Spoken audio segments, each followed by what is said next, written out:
Hi everyone, आज हम बात करेंगे गॉस लॉ इन डाइलेक्ट्रिक्स के बारे में। यानी कि हम लोग देखेंगे कि गॉस लॉ डाइलेक्ट्रिक के बिना कैसा होता है ना, और डाइलेक्ट्रिक रखने पर गॉस लॉ में क्या चेंजेस आते हैं, है ना। तो अभी तक हम लोगों ने जो गॉस लॉ पढ़ा था उसके हिसाब से, डेफिनेशन के हिसाब से गॉस लॉ का क्या होगा, Gauss law is equal to क्या था, flux is equal to charge divided by epsilon naught, यानी कि परमिटिविटी, है ना। ये हम लोग का जो बेसिक डेफिनेशन था, इसमें ये क्या है, फ्लक्स है is equal to charge by epsilon naught. और फ्लक्स को हम लोग किस प्रकार से लिख सकते थे, flux is equal to electric field into area, और एरिया को हम लोग ds भी मान सकते हैं, यानी कि सरफेस भी मान सकते हैं, है ना। तो इस प्रकार से जो गॉस लॉ का बेसिक डेफिनेशन था, है ना। अब हम लोग क्या करते हैं, डाइलेक्ट्रिक के बिना और डाइलेक्ट्रिक रहने पर क्या होता है वो देख लेते हैं। मान लीजिए हम लोग क्या करेंगे, एक पैरेलल प्लेट कैपेसिटर मान लेते हैं। क्या कर लेते हैं, पहले पैरेलल प्लेट कैपेसिटर मान लें, जिसमें से यहाँ पर क्या है, पॉजिटिव चार्ज कॉन्सेंट्रेटेड है और यहाँ पर क्या है, निगेटिव चार्ज कॉन्सेंट्रेटेड है, ठीक है ना। और अब क्या होंगे, इसमें जो इलेक्ट्रिक फील्ड है वो इस डायरेक्शन में है ना। अब हम लोग क्या करेंगे, एक देखिए, गॉस लॉ की यूज़ करने के लिए हम लोगों को एक गॉसियन सरफेस तो यूज़ करना पड़ेगा, है ना। गॉसियन सरफेस यूज़ करना पड़ेगा, तो हम लोग एक गॉसियन सरफेस ले लेते हैं, है ना। ये दोनों तो आपका पैरेलल प्लेट कैपेसिटर्स है। तो गॉस लॉ को यूज़ करने के लिए हम लोग इस प्रकार से क्या करते हैं, एक गॉसियन सरफेस बनाते हैं, है ना। डॉट डॉट करके जो लाइन दिखाई पड़ रहा है वो आप लोग का क्या है, गॉसियन सरफेस है। और हम लोगों ने जो पैरेलल प्लेट कैपेसिटर्स लिए हैं ना, वो इस प्रकार से लिए हैं, देखिए वो इस प्रकार से हम लोग 3D शेप पर लिए हैं, है ना, 3D शेप में ऐसे लिए हैं। इसमें क्या होंगे, जो चार्जेस है, मान लीजिए वो चार्जेस हम लोगों ने एक बैटरी लगा के चार्जेस को ऑब्टेन कर लिया है। हालांकि मैं यहाँ पर ये बैटरी जो है वो यहाँ पर ड्रॉ नहीं किया है ना, यहाँ पर ड्रॉ नहीं किया है। जो चार्जेस है वो सिर्फ इस वाले फेस में क्या है, कॉन्सेंट्रेटेड है, यानी कि जो चार्जेस है वो कहाँ पर डिस्ट्रीब्यूटेड है, सिर्फ इस वाले फेस पर। बाकी जो फेसेस है, यानी कि 6 फेसेस होते हैं, 1 2 3 4 5 6, है ना। लेकिन सिर्फ जो ये वाले सरफेस है, इस वाले सरफेस पर क्या है, ये कॉन्सेंट्रेटेड है ना। यहाँ पर तो मैं 2D शेप में ड्रॉ कर रहा हूँ, लेकिन ये एक्चुअली 3D शेप में होता है ना। तब क्या होंगे, इसमें से जो इलेक्ट्रिक फील्ड निकल रहा है वो इस डायरेक्शन में है, जो मैंने यहाँ पर इसलिए ड्रॉ किया है। और मान लीजिए यहाँ पर मैं एक छोटू सा एरिया मान लेता हूँ, उस एरिया को मैं ds मान लेता हूँ, और जो इलेक्ट्रिक फील्ड है वो भी इस डायरेक्शन में जा रहा है। और एरिया वेक्टर हमेशा कैसे निकलता है, एरिया वेक्टर जो है वो हमेशा क्या है, एरिया के परपेंडिकुलरली निकलता है। मान लीजिए ये एरिया है, इसके परपेंडिकुलरली ऐसे निकलेंगे, है ना। और जैसे ही ये एरिया घूमेंगे, ये परपेंडिकुलर वेक्टर भी, एरिया वेक्टर भी साथ में घूमेंगे, है ना। तो एरिया वेक्टर भी इसी डायरेक्शन में है, इलेक्ट्रिक फील्ड भी इसी डायरेक्शन में है। तो इन दोनों के बीच में एंगल कितना होगा, मैं यहाँ पर ऑलरेडी कह देता हूँ, थीटा कितना होगा, 0 डिग्री होगा, है ना। अब हम लोग क्या करते हैं, गॉस लॉ की मदद से, गॉस लॉ कहता क्या है, flux is equal to q by epsilon naught. Flux मैंने ऑलरेडी बताया था, फ्लक्स क्या है आपका, इलेक्ट्रिक फील्ड इनटू एरिया। यहाँ पर मैं इलेक्ट्रिक फील्ड को E0 मान रहा हूँ, इलेक्ट्रिक फील्ड को E0 या E0 कुछ भी कह सकते हो आप लोग, है ना। Electric field into area, area को मैं ds मान रहा हूँ। इन दोनों को डॉट प्रोडक्ट करिए, चार्ज बाय एप्सिलॉन नॉट। यहाँ पर मैं ये इंटीग्रल लगा के ये क्लोज क्यों कर रहा हूँ, क्योंकि मैं पहले छोटे के लिए मान रहा हूँ, जो एरिया है वो सिर्फ ds यानी कि छोटा। तो ये पूरे गॉसियन सरफेस के लिए तो मुझे निकालना पड़ेगा इलेक्ट्रिक फ्लक्स। तो हम क्या करेंगे, इसे इंटीग्रेट कर देंगे लास्ट में क्या करेंगे, इंटीग्रेट कर देंगे, है ना। अब इन दोनों को डॉट प्रोडक्ट करेंगे तो क्या होगा, डॉट प्रोडक्ट का वैल्यू हमेशा क्या निकलता है, मान लीजिए a vector dot b vector, तो क्या निकलता है, a b cos theta.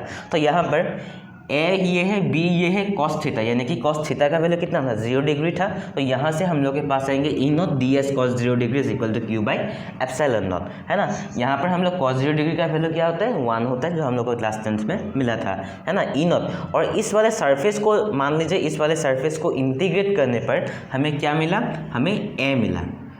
Area जो है वो मान लीजिए a है ना, क्योंकि इस प्लेट से ही तो एरिया है ना, इस प्लेट का एरिया ही क्या होगा, इस गॉसियन सरफेस का एरिया होगा। और सिंप्लिसिटी के लिए हम लोग क्या करेंगे, इस वाले को इस वाले से ऐसे जोड़ लेंगे ताकि आप लोगों को कन्फ्यूज़न ना हो, है ना। जो गॉसियन सरफेस है वो यहाँ पर हम लोग ये मान रहे हैं, और इसमें जो चार्ज है वो कितना था, +q था, जो कि यहाँ पर हम लोगों ने लिख दिया है। और ये क्या होगा, epsilon naught a is equal to, क्योंकि cos 0 डिग्री का वैल्यू तो 1 हो गए, है ना। Epsilon naught a is equal to, ये एप्सिलॉन नॉट नहीं, ये इलेक्ट्रिक फील्ड नॉट, यानी कि electric field without dielectric, electric field with dielectric साथ में a is equal to q by epsilon naught. इस ए को उधर फेंक देंगे तो क्या हो जाएंगे, E is equal to q by A epsilon naught, है ना। तो यानी कि इलेक्ट्रिक फील्ड जो है वो बिना डाइलेक्ट्रिक के कुछ इस प्रकार का इक्वेशन हमें देता है। अब हम देखते हैं कि डाइलेक्ट्रिक होने पर इसमें क्या चेंजेस आते हैं, डाइलेक्ट्रिक रखने पर क्या चेंजेस आएंगे, है ना।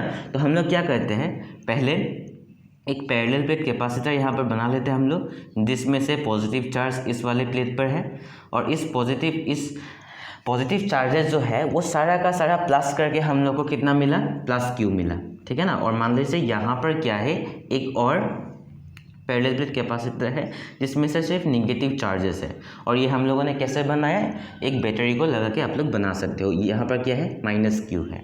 और मान लीजिए हम लोगों ने एक डाइलेक्ट्रिक रख दिया है। डाइलेक्ट्रिक रखने पर पोलराइजेशन होता है, आप लोगों को तो मैंने वीडियो में बता दिया है ऑलरेडी। पोलराइजेशन होने पर इसमें क्या आता है पता है, मान लीजिए ये वाले क्या है, एक डाइलेक्ट्रिक है, इसमें क्या होता है माइनस माइनस माइनस, यानी कि माइनस चार्ज पॉजिटिव के साथ अट्रैक्ट होता है और इसमें जो पैरेलल प्लेट कैपेसिटर के निगेटिव चार्जेस थे इसकी वजह से यहाँ पर क्या होंगे, पॉजिटिव चार्जेस यहाँ पर अट्रैक्ट होंगे। तो इसकी वजह से एक और इलेक्ट्रिक फील्ड निकलता है, वो मैंने आप लोग को ऑलरेडी बता दिया था, है ना। अब हम लोग क्या करते हैं, गॉसियन सरफेस लेते हैं। गॉसियन सरफेस लेने से पहले इस वाले जो निगेटिव चार्ज है, इस निगेटिव चार्ज है, इसे हम लोग क्या करते हैं, माइनस क्यू डैश मान लेते हैं और इस वाले जो पॉजिटिव चार्ज है इसको हम सिर्फ प्लस क्यू डैश मान लेते हैं। अब हम लोग गॉसियन सरफेस लेते हैं, है ना। फिर हम लोग क्या करेंगे, ये वाले गॉसियन सरफेस मान लेंगे। आप लोग दूसरे वाले के लिए भी ले सकते हो, लेकिन हालांकि हम लोगों ने यहाँ पर लिया है। अब आप लोग देखिए, इस वाले गॉसियन सरफेस का एरिया तो हम लोग ए मान लेते हैं, है ना। और इससे निकलने वाले इलेक्ट्रिक फील्ड को इस डायरेक्शन में मान लेते हैं ई, इसे ई मानेंगे, ई नॉट नहीं मानेंगे, है ना, क्योंकि इसमें से तो हम लोग को डिफरेंशिएट करना पड़ेगा, है ना। तो यहाँ पर इलेक्ट्रिक फील्ड ई मान लेते हैं, एरिया ए मान लेते हैं। इसमें टोटल चार्ज कितना है, टोटल चार्ज कितना है, देखिए ये प्लस चार्ज भी है और ये निगेटिव चार्जेस भी है, तो Q और माइनस क्यू को ऐड करना पड़ेगा। Q और माइनस क्यू, यहाँ पर क्यू डैश है, यहाँ पर क्यू डैश है, इन दोनों को ऐड करेंगे तो हम लोग के पास क्या आएंगे, Q माइनस क्यू डैश। अब आता है गॉस लॉ के डेफिनेशन के हिसाब से। According to Gauss law definition क्या था हम लोग के पास, जो इलेक्ट्रिक फ्लक्स था वो था total charge divided by epsilon naught, है ना। एप्सिलॉन नॉट परमिटिविटी है। अब हम लोग के पास क्या होंगे, जो ये है इलेक्ट्रिक फील्ड इनटू एरिया, वो क्या है, इलेक्ट्रिक फ्लक्स। ये तो इसकी तरह सेम ही रहेंगे, लेकिन इलेक्ट्रिक फील्ड यहाँ पर ई नॉट है, यहाँ पर ई है और यहाँ पर टोटल चार्ज कितना है, Q माइनस क्यू नॉट, है ना। अब हम लोग के पास क्या होंगे, अगर Q माइनस क्यू डैश का वैल्यू मिल गए तो हम लोग को आंसर आ जाएंगे, है ना। अब यहाँ से हम लोग E D S cos 0 degree, क्योंकि एरिया वेक्टर इसी डायरेक्शन में है और इलेक्ट्रिक फील्ड भी उसी डायरेक्शन पर है, तो Q minus q dash by epsilon naught, है ना। अब हम क्या करेंगे, ये जो डी एस है इसको इंटीग्रेट करेंगे तो ए मिलेंगे, एरिया ए है ना। और एरिया ए को हम लोग इस वाले से यहाँ पर क्या है, इनटू हो रखा था, तो यहाँ पर क्या हो जाएंगे, डिवाइड हो जाएंगे और ये Q by A epsilon not minus q dash by A epsilon not, ये हम लोग के पास फाइनल आंसर आ गए। इसे थोड़ा सा और सिंप्लीफाई करने की कोशिश करते हैं। हम लोगों को एक कॉन्सेप्ट मिला था डाइलेक्ट्रिक कांस्टेंट नाम के, या डाइलेक्ट्रिक कांस्टेंट या रिलेटिव परमिटिविटी, है ना। अब इसमें क्या था, इसमें था कि जो एक्सटर्नल अप्लाइड इलेक्ट्रिक फील्ड है यानी कि ई नॉट है, जो ये है, ये अगर इससे हम लोग डिवाइड कर दें, इस वाले से डिवाइड कर दें, तो हम लोग के पास डाइलेक्ट्रिक कांस्टेंट नाम के एक चीज़ आते हैं, यानी कि ई आर। ये क्या है, रिलेटिव परमिटिविटी, है ना। इस टाइप का नाम भी आप लोग कह सकते हो, है ना। तो यहाँ से हम लोग ये इस वाले ई को सब्स्टिट्यूट करेंगे, यानी कि इस वाले ई को सब्स्टिट्यूट करेंगे, तो यहाँ से ई को हम लोगों ने इधर मल्टीप्लाई किया, इस वाले को उधर फेंक दिया, तो हम लोग के पास E is equal to E naught by epsilon naught r, है ना। यहाँ से हम लोग के पास ई का वैल्यू ये आ गई और ये कैपिटल ई नॉट यानी कि इलेक्ट्रिक फील्ड नॉट, ये हम लोग के पास Q by A epsilon not ये पहले से था, तो इसको हम लोगों ने इससे सब्स्टिट्यूट कर दिया है।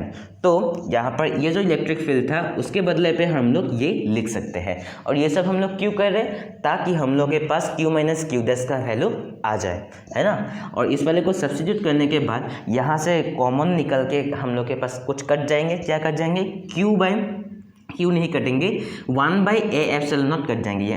यहाँ से भी आप लोग ए एप्सिलॉन नॉट को कॉमन ले सकते हो, यहाँ से भी ए एप्सिलॉन नॉट को कॉमन ले सकते हो, दोनों को अगर उस साइड पे ले जाएंगे तो इनटू होके कट जाएंगे, तो बचेगा हम लोग के पास Q by E R is equal to Q minus q dash, यानी कि Q माइनस क्यू डैश का जो वैल्यू है वो होंगे ये, और इसका वैल्यू हम लोग यहाँ पर जाकर पुट कर देते हैं। क्या मिला, क्यू बाई ई आर मिला, क्यू बाई ई आर मिला। पहले से क्या था, एप्सिलॉन नॉट था, तो एप्सिलॉन नॉट यहाँ पर पहले से था। तो यहाँ से हम लोग के पास है डी एस को इंटीग्रेट करेंगे तो ए मिलेंगे, E is equal to q by epsilon naught E r ए।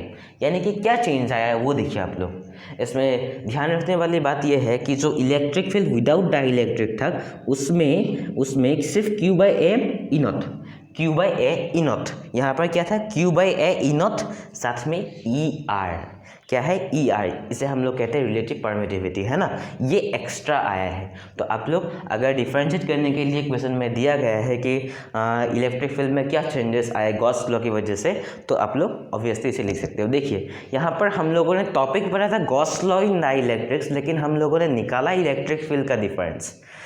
ये बात शायद आप लोग को कंफ्यूजन कर सकता है, क्योंकि देखिए हम लोग गॉस लॉ पढ़ रहे थे, तो गॉस लॉ में क्या चेंज आया, हम लोग गॉस लॉ की मदद से कर क्या सकते हैं, सिर्फ इलेक्ट्रिक फील्ड निकाल सकते हैं, और भी एप्लीकेशंस हैं, लेकिन हम लोगों के जो सिलेबस के हिसाब से गॉस लॉ की मदद से हम लोग सिर्फ इलेक्ट्रिक फील्ड निकाल रहे थे। तो इलेक्ट्रिक फील्ड का हम लोग डिफरेंस देख लेते हैं, है ना।